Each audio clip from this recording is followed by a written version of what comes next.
નમસ્કાર વિદ્યાર્થી મિત્રો, ધોરણ 11 વિજ્ઞાન પ્રવાહ પ્રકરણ નંબર 6 ઉષ્માગતિશાસ્ત્ર એનો આજનો નવો ટોપિક જે છે એ છે સ્વયંસ્ફુરણા અથવા સ્વયંભૂયતા. મિત્રો આ ટોપિકની અંદર આપણે 2 થી 3 નવા વિધેયો સમજવાના છે મિત્રો. તેમની વ્યાખ્યા અને તેમને કઈ રીતે રજૂઆત કરવામાં આવે છે તેની સમજૂતી આપણે આ ટોપિકની અંદર લેવાના છીએ. મિત્રો સ્વયંભૂયતા અથવા સ્વયંસ્ફુરણા એટલે શું?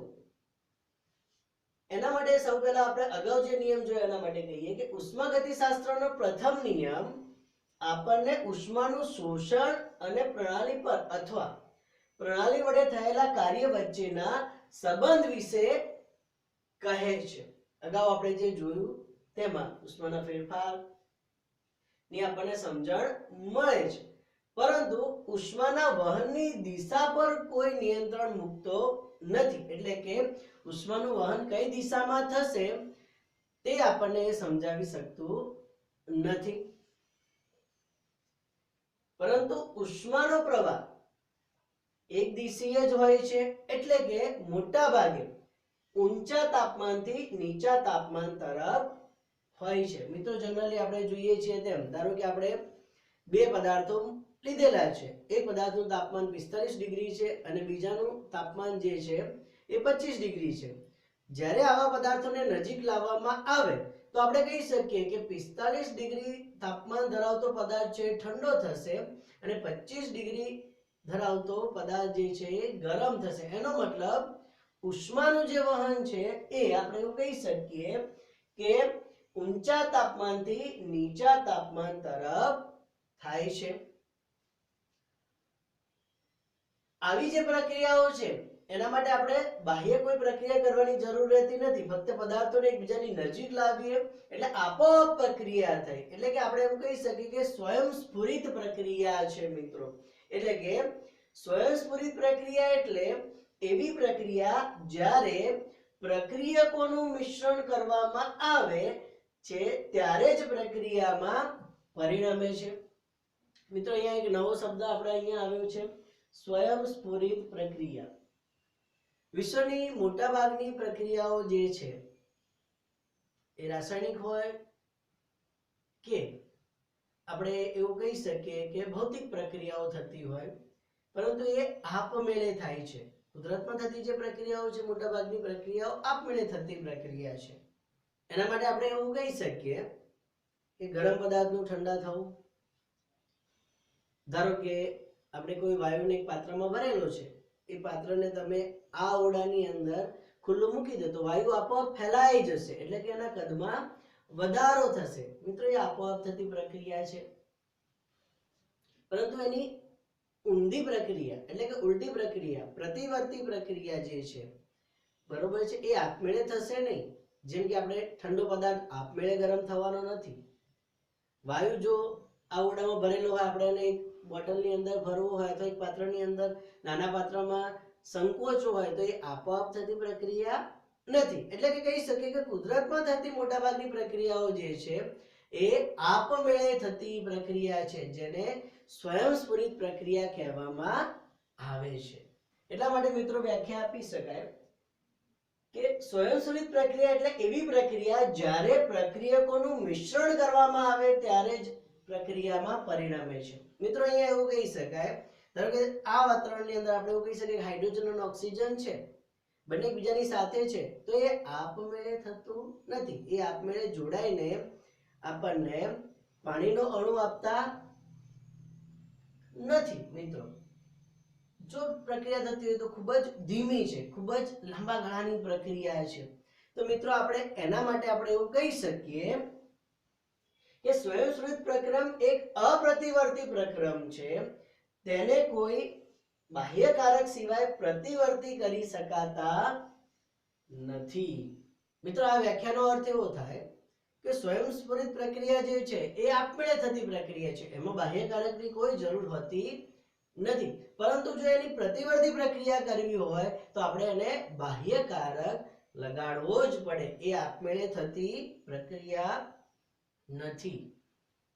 બીજું મિત્રો એવું કહી શકાય કે પ્રક્રિયા જે છે થાય છે એ કેટલા પ્રમાણમાં થશે તેની માહિતી આપણને અહીંયા મળતી નથી, એટલે કે પ્રક્રિયાનો દર આપણને જણાવી શકતા નથી. તેથી આપણે એવું કહી શકીએ કે સ્વયંશ્રિત પ્રક્રમ એક અપ્રતિવર્તી પ્રક્રમ છે અને તેને કોઈ બાહ્ય કારક સિવાય પ્રતિવર્તી કરી શકાતા નથી.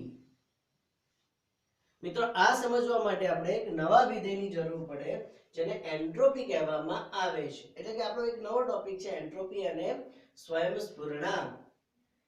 એન્ટ્રોપી પ્રણાલીમાં ક્રમવિહીનતા અથવા અસ્તવ્યસ્તતાનું માપ છે જેને એન્ટ્રોપી S વડે દર્શાવવામાં આવે છે. મિત્રો અસ્તવ્યસ્તતા એટલે શું? ધારો કે આપણે કોઈ એક પાત્રમાં વાયુ ભરેલો છે,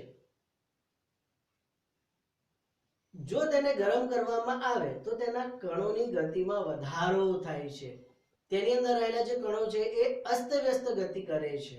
પરિણામે પાત્રની અંદર અવ્યવસ્થા વધે છે, અસ્તવ્યસ્તતાનું માપ વધે છે. એ જે માપન છે તેને મિત્રો એન્ટ્રોપી કહેવામાં આવે છે. એન્ટ્રોપી એ પણ અવસ્થા વિધેય છે, એટલે કે પ્રારંભિક અને અંતિમ અવસ્થા ઉપર જ આધાર રાખે છે. એ અવસ્થા પ્રાપ્ત કરવા માટે ની સ્થિતિઓ પર આધાર રાખતું નથી. અને એન્ટ્રોપી ફેરફાર ડેલ્ટા S એ પથથી સ્વતંત્ર છે. મિત્રો બીજું કહી શકાય જ્યારે પણ પ્રણાલીમાં ઉષ્મા ઉમેરવામાં આવે છે ત્યારે તે આણ્વીય ગતિમાં વધારો કરે છે, જેને કારણે પ્રણાલીની અસ્તવ્યસ્તતામાં વધારો કરે છે અને પ્રણાલીની એન્ટ્રોપી વધે છે. એટલા માટે આપણે એવું કહી શકીએ કે ઉષ્મા Q ની અસ્તવ્યસ્તતાની અસર પ્રણાલી પર પડે છે. ઊંચા તાપમાને રહેલી પ્રણાલી નીચા તાપમાને રહેલી પ્રણાલી કરતા વધારે અસ્તવ્યસ્તતા દર્શાવે છે. એટલે આમ તાપમાન પ્રણાલીમાં કણોની અસ્તવ્યસ્ત ગતિનું સરેરાશ માપ છે, આપણે એવું કહી શકીએ. મિત્રો ખાસ યાદ રાખો કે ઊંચા તાપમાને રહેલી જે પ્રણાલી છે એની અંદર કણોની અસ્તવ્યસ્ત ગતિ વધારે હોય છે. એટલે આપણે એવું કહી શકીએ કે જેમ તાપમાનમાં વધારો કરીએ તેમ પ્રણાલીની અંદર રહેલા કણોની અસ્તવ્યસ્ત ગતિનું માપન વધે છે અથવા અસ્તવ્યસ્ત ગતિ વધે છે. એટલે કે તાપમાન જે છે એ પ્રણાલીમાં કણોની અસ્તવ્યસ્ત ગતિનું સરેરાશ માપ છે. નીચા તાપમાને રહેલી પ્રણાલીમાં ઉષ્મા ઉમેરવામાં આવે તો જો સરખા જ જથ્થામાં ઉષ્મા તેને ઊંચા તાપમાને ઉમેરવામાં આવે તો તેના કરતા અસ્તવ્યસ્તતા વધે છે. એટલે કે બે પાત્રો લઈએ, એક પાત્ર A છે, બીજું પાત્ર B છે. બંનેમાં સરખા જ વાયુ ભરેલા છે, પરંતુ પાત્ર A જે છે એને નીચા તાપમાને રાખેલું છે, પાત્ર B ને ઊંચા તાપમાને રાખેલું છે. હવે જો બંનેની સરખી ઉષ્મા આપવામાં આવે તો ઊંચા તાપમાને રાખેલા પાત્રની અંદર અસ્તવ્યસ્તતાનું માપ વધે છે, એટલે કે અવ્યવસ્થા વધે છે એવું કહી શકાય. મિત્રો આને સાંકેતિક ભાષામાં જો દર્શાવવું હોય તો એન્ટ્રોપી ફેરફાર એટલે કે ઉષ્મા અને તાપમાનનો જે સંબંધ છે એ સમીકરણથી દર્શાવવામાં આવે છે. નીચા તાપમાને રહેલી પ્રણાલીમાં ઉષ્મા ઉમેરવામાં આવે તો જો સરખા જથ્થામાં ઉષ્મા તેને ઊંચા તાપમાને ઉમેરવામાં આવે તેના કરતા અસ્તવ્યસ્તતા વધે છે. તેથી કહી શકાય કે એન્ટ્રોપી જે છે એ એન્ટ્રોપીનો ફેરફાર જે છે એ ઉષ્માના સમપ્રમાણમાં અને તાપમાનના વ્યસ્ત પ્રમાણમાં હોય છે. એટલે આપણે એવું કહી શકીએ કે એન્ટ્રોપી ફેરફાર માટે delta S Q reversible by T વડે દર્શાવી શકાય છે. મિત્રો આ જે છે એ એન્ટ્રોપીનું માપ દર્શાવે છે, એન્ટ્રોપીનો ફેરફાર દર્શાવે છે. Delta S Q reversible by T. જો આપણે પ્રણાલી અને પર્યાવરણની વાત કરીએ તો પ્રણાલી સિસ્ટમ માટે જો ડેલ્ટા S આપણે દર્શાવતા હોઈએ તેને ડેલ્ટા S સિસ્ટમ કહેવામાં આવે છે અને પર્યાવરણ માટે દર્શાવતા હોય તો ડેલ્ટા S સરાઉન્ડિંગ કહેવામાં આવે છે. જેથી આપણે એવું કહી શકીએ કે ડેલ્ટા S ટોટલ જે છે એ delta S system plus delta S surrounding વડે દર્શાવવામાં આવે છે. મિત્રો અહીંયા એવું કહી શકાય કે જો ડેલ્ટા S ટોટલ જે છે એનું મૂલ્ય શૂન્ય હોય એટલે કે એન્ટ્રોપી ફેરફાર સંતુલને તેનું મૂલ્ય શૂન્ય દર્શાવે છે. સ્વયંસ્ફુરિત પ્રક્રમ માટે પ્રણાલી અને પર્યાવરણ માટેનો કુલ એન્ટ્રોપી ફેરફાર આપણે ડેલ્ટા એસ ટોટલ વડે દર્શાવી શકીએ, એટલે કે delta S system plus delta S surrounding. જો એનું મૂલ્ય ગ્રેટર ધેન 0 થાય તો આપણે એવું કહી શકીએ કે પ્રક્રિયા સ્વયંસ્ફુરિત છે. જો ડેલ્ટા એસ ટોટલ એટલે કે system plus surrounding, delta S system plus delta S surrounding નું મૂલ્ય 0 થતું હોય તો એવું કહી શકાય કે પ્રણાલી સંતુલનમાં છે. અને delta S total delta S system plus delta S surrounding જે છે એનું મૂલ્ય લેસ ધેન 0 હોય તો એવું કહી શકાય કે પ્રતિવર્તી પ્રક્રિયા છે. મિત્રો અહીંયા આપણે એવું કહી શકીએ કે પ્રતિવર્તી અને અપ્રતિવર્તી પ્રક્રિયાઓ માટે આંતરિક ઊર્જાનો ફેરફાર ડેલ્ટા યુ જે છે એ 0 હોઈ શકે છે, પરંતુ એન્ટ્રોપી ફેરફાર જે છે એ પ્રતિવર્તી અને અપ્રતિવર્તી પ્રક્રિયાઓ માટે 0 હોતો નથી. તેથી આપણે એવું કહી શકીએ કે પ્રતિવર્તી અને અપ્રતિવર્તી પ્રક્રિયાઓ વચ્ચેનો જો ભેદ પારખવો હોય તો આપણે તેને એન્ટ્રોપી ફેરફારની મદદથી જાણી શકીએ છીએ. મિત્રો નેક્સ્ટ અગત્યનો જે ટોપિક છે તે છે ગિબ્સ ઊર્જા અને સ્વયંસ્ફુરણ. મિત્રો અહીંયા પ્રક્રિયા પ્રતિવર્તી છે અપ્રતિવર્તી છે એ દર્શાવવા માટે આપણે એક નવા વિધેયની જરૂર પડે, જે છે ગિબ્સ ઊર્જા. જી વડે દર્શાવવામાં આવે છે. તે એન્થાલ્પી એન્ટ્રોપી સાથે સંબંધ દર્શાવતું સૂત્ર તેનું આપી શકાય, G બરાબર H માઈનસ TS. ગિબ્સ વિધેય G એ માત્રાત્મક ગુણધર્મ છે અને પ્રણાલીની ગિબ્સ ઊર્જામાં ફેરફાર ડેલ્ટા G સિસ્ટમ એ આપણે નીચે પ્રમાણે લખી શકીએ, ડેલ્ટા G સિસ્ટમ બરાબર delta H system minus T અચળ ડેલ્ટા S સિસ્ટમ અથવા S સિસ્ટમ અચળ ડેલ્ટા T, પરંતુ તાપમાન અચળ લઈએ છીએ આપણા મિત્રો, એટલે ડેલ્ટા T બરાબર 0 થશે. જેથી આપણે દર્શાવી શકીએ કે ડેલ્ટા G સિસ્ટમ બરાબર delta S system minus T delta S system. જો આપણે આ જે પાદાંક છે એને ન લખીએ તો લખી શકાય ડેલ્ટા G બરાબર delta H minus T delta S, જે ગિબ્સ ઊર્જાનો ફેરફાર દર્શાવે છે. જો પ્રણાલી પર્યાવરણ સાથે ઉષ્મીય સંતુલનમાં હોય તો પર્યાવરણનું તાપમાન પ્રણાલીના તાપમાન જેટલું જ હશે. વળી પર્યાવરણની એન્થાલ્પીમાં જો વધારો પ્રણાલીની એન્થાલ્પીમાં થતા ઘટાડા બરાબર હોય છે. મિત્રો પર્યાવરણની એન્થાલ્પીમાં વધારો થાય તો પ્રણાલીની એન્થાલ્પીમાં ઘટાડો થાય છે. તેથી આપણે લખી શકીએ કે ડેલ્ટા S સરાઉન્ડિંગ બરાબર delta H surrounding by T હશે, પણ એ કોના ઋણ પ્રમાણમાં હશે? Delta S system by T ના ઋણ પ્રમાણમાં હશે અથવા તેના જેટલું જ હશે. એટલે કે આપણે એવું લખી શકીએ ડેલ્ટા S સરાઉન્ડિંગ જે છે એ માઈનસ ડેલ્ટા S સિસ્ટમ લખી શકાય. તો આપણે લખી શકીએ કે ડેલ્ટા S ટોટલ જે છે એ delta S system plus minus delta H system by T લખી શકીએ. મિત્રો આ T જે છે ને ગુણાકારમાં લઈ જઈએ તો T ડેલ્ટા S ટોટલ બરાબર T delta S system minus delta S system થશે. પરંતુ મિત્રો અહીંયા T ડેલ્ટા S જે ટોટલ છે એનું મૂલ્ય જે છે T delta S system minus delta S system, એના માટે આપણે કહી શકીએ કે જો delta S total greater than 0 હોય તો આપણને ખબર છે કે પ્રક્રિયા સ્વયંસ્ફુરિત છે. એનો મતલબ T ડેલ્ટા S ટોટલ પણ ગ્રેટર ધેન 0 થશે મિત્રો. તો આપણે એવું લખી શકીએ કે T delta S system minus delta S system is greater than 0. જો આપણે ડેલ્ટા S સિસ્ટમ ને આગળ લાવવું હોય, ઋણ સાઇન બહાર લાવીએ તો delta S system minus T delta S system is greater than 0 થશે. આ મૂલ્ય જે છે એ આપણે ડેલ્ટા G સિસ્ટમ દર્શાવે છે તો ડેલ્ટા G દર્શાવે છે એટલે minus delta G is greater than 0 લખી શકાય. તેથી આપણે કહી શકીએ કે delta G is equal to delta H minus T delta S less than 0 થશે તો એ પ્રક્રિયા સ્વયંસ્ફુરિત થશે મિત્રો. તો આના પરથી આપણે એવું લખી શકીએ કે જો ડેલ્ટા G ઋણ હોય એટલે કે delta H minus T delta S less than 0 હોય તો પ્રક્રિયા સ્વયંસ્ફુરિત થશે. તેનાથી ઉલટું જો ડેલ્ટા G ધન હોય ગ્રેટર ધેન 0 હોય એટલે કે delta H minus T delta S is greater than 0 હોય તો પ્રક્રિયા સ્વયંસ્ફુરિત નહીં થાય. અને જો તેનું મૂલ્ય શૂન્ય લઈએ મિત્રો તો પ્રક્રિયા સંતુલનમાં છે એવું કહી શકાય. મિત્રો આના પરથી એવું કહી શકીએ કે ઉષ્માગતિશાસ્ત્રનો જે બીજો નિયમ છે એ સમજાવે છે કે શા માટે સ્વયંસ્ફુરિત ઉષ્માક્ષેપક પ્રક્રિયાઓ આટલી બધી સામાન્ય હોય છે. શા માટે આપણે એવું કહી શકીએ કે આપણને ખ્યાલ છે કે delta G delta H minus T delta S થશે. જો પ્રક્રિયા ઊંચા તાપમાને કરવામાં આવે તો એન્ટ્રોપીનું મૂલ્ય ઘટે છે, અસ્તવ્યસ્તતાનું મૂલ્ય ઘટે છે. અને જો નીચા તાપમાને કરવામાં આવે તો એન્ટ્રોપીનું મૂલ્ય વધારે હશે. મિત્રો અહીંયા એવું કહી શકીએ કે ઉષ્માક્ષેપક પ્રક્રિયા જો હોય તો એમાં મુક્ત થયેલી ઉષ્મા પર્યાવરણની અસ્તવ્યસ્તતામાં વધારો કરે છે. અસ્તવ્યસ્તતા વધે એટલે કે એન્ટ્રોપીનું મૂલ્ય વધે છે.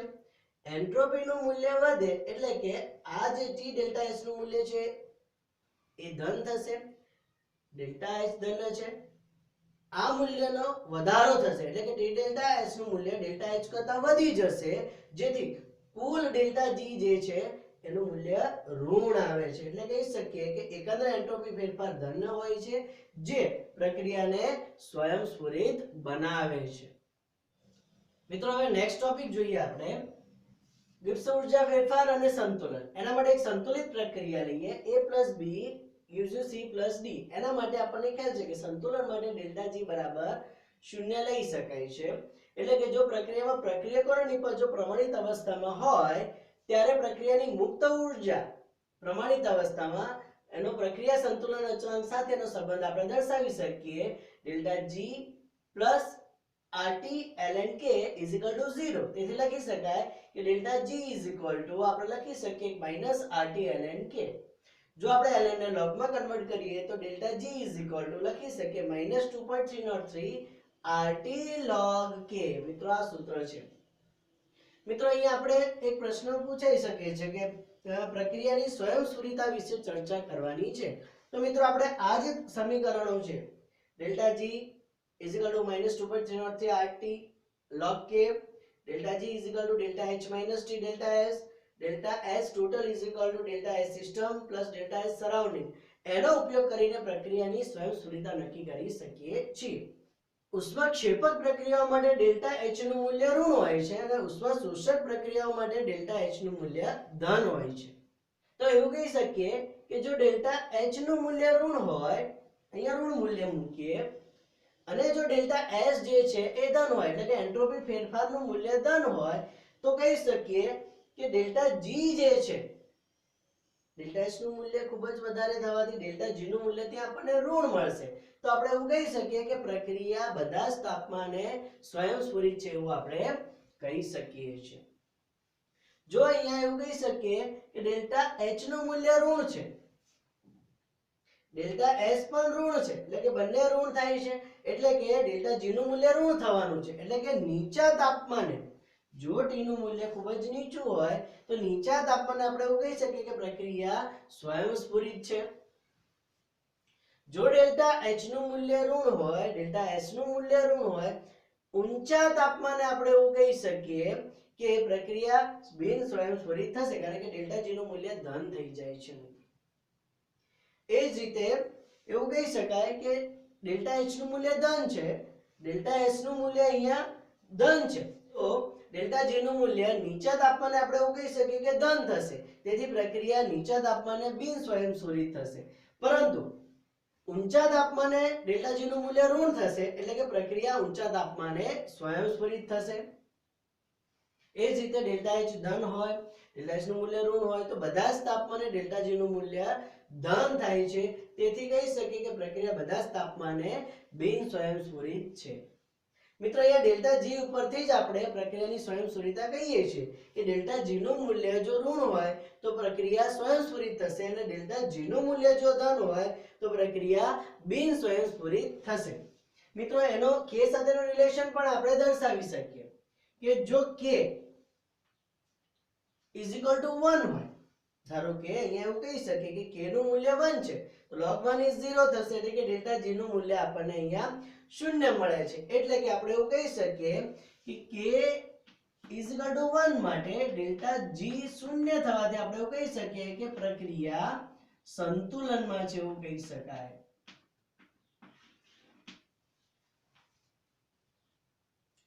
પરંતુ જો એવું કહી શકીએ કે k નું મૂલ્ય 1 કરતા વધારે છે મિત્રો, k ગ્રેટર ધેન 1 છે એટલે કે log નું મૂલ્ય 1 કરતા વધારે થશે, પરંતુ log નું મૂલ્ય ઉમેરતા ડેલ્ટા g નું મૂલ્ય આપણને માઈનસ મળે છે, એનો મતલબ પ્રક્રિયા સ્વયંસ્ફુરિત થશે. તો આપણે એવું કહી શકીએ કે અહીંયા k ના મૂલ્ય માટે એવું કહી શકીએ કે જો k નું મૂલ્ય ગ્રેટર ધેન 1 હોય તો પ્રક્રિયા સ્વયંસ્ફુરિત થશે, k ગ્રેટર ધેન 1 છે પ્રક્રિયા સ્વયંસ્ફુરિત થશે, k ગ્રેટર ધેન 1 છે પ્રક્રિયા સ્વયંસ્ફુરિત થશે. પરંતુ જો k નું મૂલ્ય 1 કરતા ઓછું હોય તો ડેલ્ટા g નું મૂલ્ય ધન મળે છે, એટલે કે આપણે એવું કહી શકીએ કે k લેસ ધેન 1 માટે ડેલ્ટા g ધન થશે, એટલે કે પ્રક્રિયા બિન સ્વયંસ્ફુરિત થશે, એટલે કે k લેસ ધેન 1 માટે પ્રક્રિયા બિન સ્વયંસ્ફુરિત થશે. મિત્રો આ રીતે પ્રક્રિયાની સ્વયંસ્ફુરિતતા આપણે નક્કી કરી શકીએ છીએ.